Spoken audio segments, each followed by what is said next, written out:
Before we talk about the history of the dollar, let's just think about money. I mean, what is money? The best way to answer that question is to imagine a world with no money. Paradise, right? Well, not really, because in that world, every time I wanted to trade for something, I would have to have something the other person wanted. So if I wanted a coffee, I would have to have something the barista wanted. And what do I have? Hey, next time I get this, instead of giving you money, maybe I could give you a PowerPoint presentation on economics instead. Yeah, so that's not gonna work. This is what's called the double coincidence of wants. Both people have to have something the other person wants. Money solves this problem. I teach econ to people who want to learn it. They give me money. I then take that money and trade it for coffee. So by its nature, money isn't bad or the root of all evil. It's just a tool that humans invented to make trade easier. And this is our system and we're all used to it, but imagine explaining it to an alien. Yo, I got this worthless piece of paper and I trade it for goods and services I value. That's just the way it goes here on Earth. That system would seem insane. So for this reason, when money started, it had value in and of itself. Precious metals. But coins can be a pain. For example, this is my Uncle Mark. Fun facts about him. He was a teenage heartthrob, he has a boat named Bro, and I owe him $20 due to an ill-advised bet. Yes, I was indeed outwitted by a man with a boat named Bro. Let's see what happens if I try to pay him in coins. Joking with That's me, $20. right? That's $20. There's gotta be a $20 bill in here. No, no, that's all. That's what I get for winning. That's what I get for winning.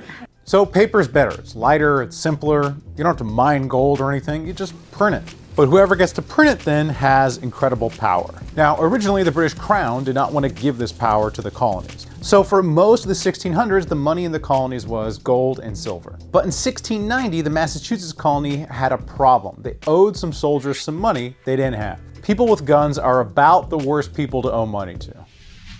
So they came up with a plan. IOU notes. They're not money, they're IOU notes. This kept Massachusetts out of trouble with the British and the soldiers. And that's the beginning of paper money in the colonies. But it really gets going in the 1770s when America needed to pay for the Revolutionary War. And the easiest way to make money is to make money.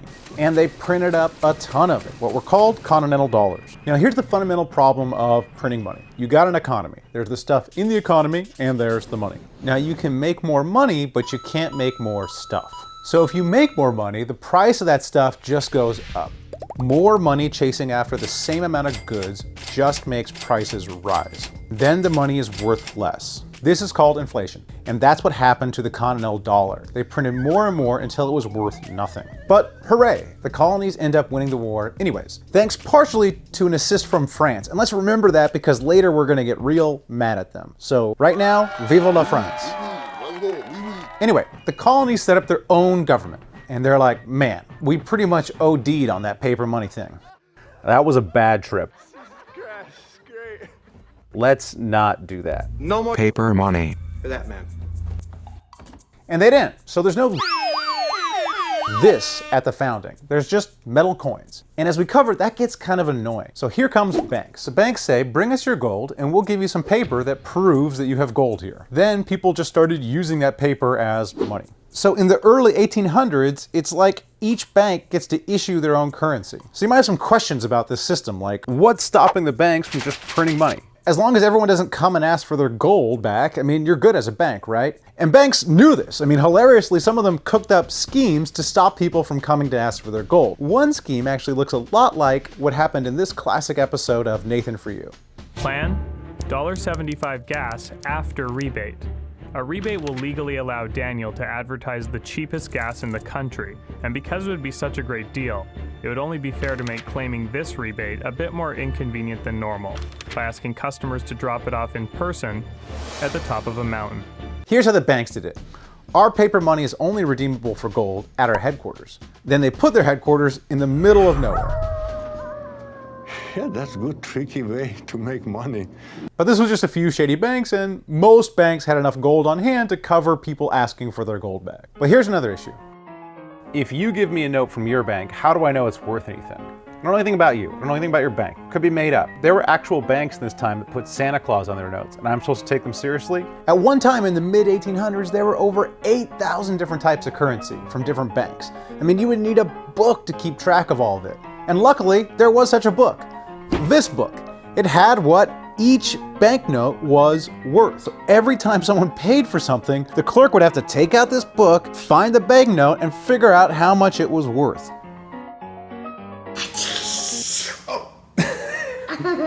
All these issues combined make this system seem crazy to us, but it's actually not that different than today.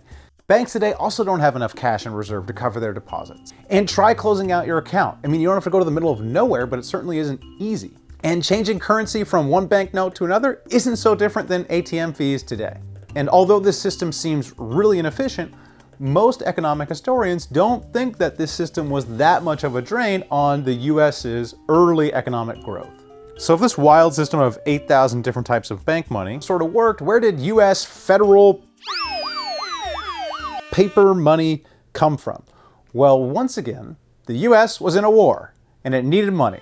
This time, the Civil War. Both sides started printing money, and the other side's money.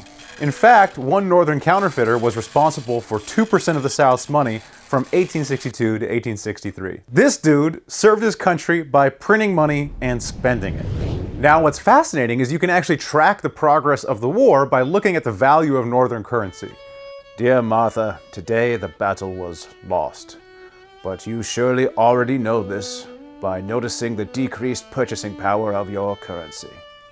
So in 1865, at the end of the Civil War, the US finally has its official paper currency, the greenback. But people were not comfortable with currency just backed by the government. Money needed to stand for something. And in this time period, that thing was usually gold. This is the so-called gold standard. The way the gold standard works is the government prints money, but at any time you could take that money and trade it for gold. So what you can see is if you want to be on the gold standard, you got to have a lot of gold. And the government didn't have that much gold. So they either needed to get more or get rid of some paper money. They chose the latter. Basically, they decided to do the opposite of print money. Now we have less money chasing the same amount of goods, so prices go down. This is called deflation. So this sounds great. Prices are going down, money's worth more. What's the problem? The problem is if you owe money. So say you're an apple farmer. Price you sell your apples for goes down. But if you borrow money for the apple seed, that hasn't gone down. You still owe the same amount of money, even though you're selling your apples for less. So prices going down, that's great for lenders, terrible for borrowers. So because of this dynamic, the gold standard becomes the biggest political issue of the day. On the one side, you have the farmers, the borrowers, who are like, hey, maybe when we trade money in, we could trade it for gold and silver. That way we could have more money and prices wouldn't be falling, and for once in my life, I could experience happiness. And the bankers are like, no, you dumb farmers. It's called the gold standard. You can't just add silver to it. And it just keeps going. In the 1896 presidential election, this is the biggest issue. William Jennings Bryan, who's like the Bernie Sanders of his day, most famous speech is all about it. We shall answer the demands for a gold standard by saying to them, you shall not press down upon the brow of labor this crown of thorns. You shall not crucify mankind upon a cross of gold.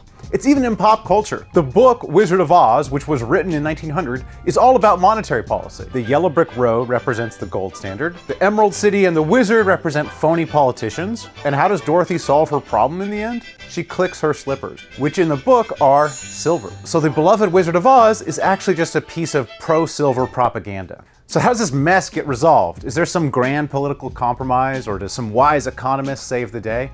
No, this guy solves it. Gus! Chickens.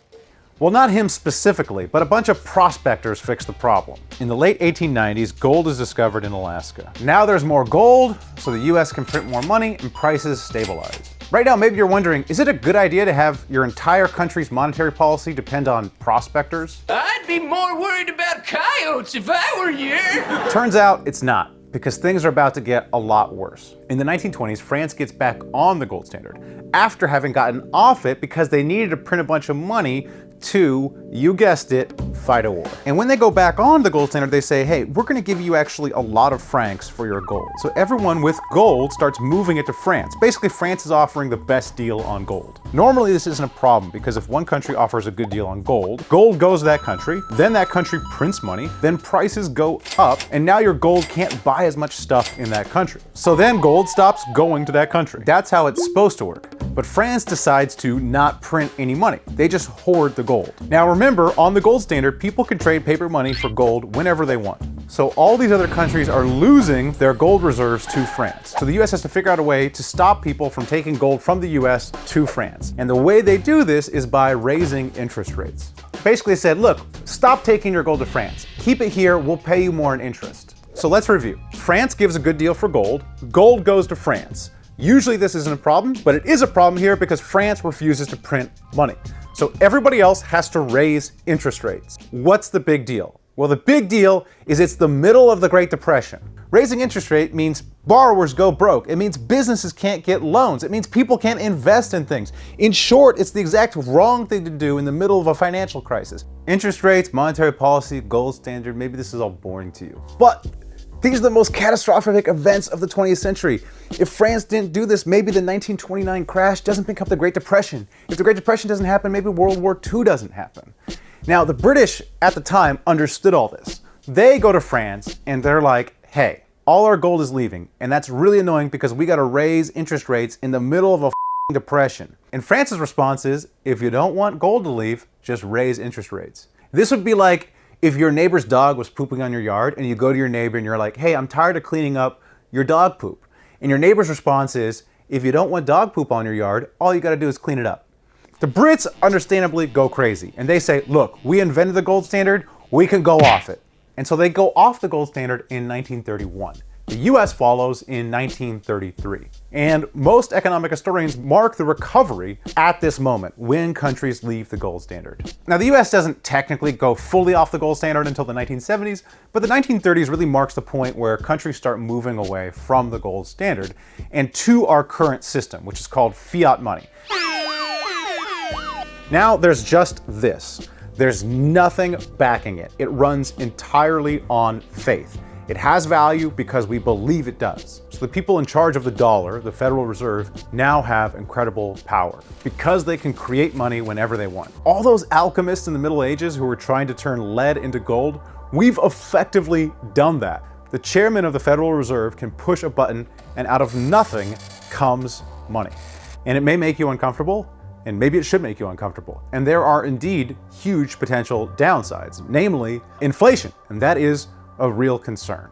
But our current choices are, these people can be in charge of the money, or this guy can. Oh, cinnamon and gravy.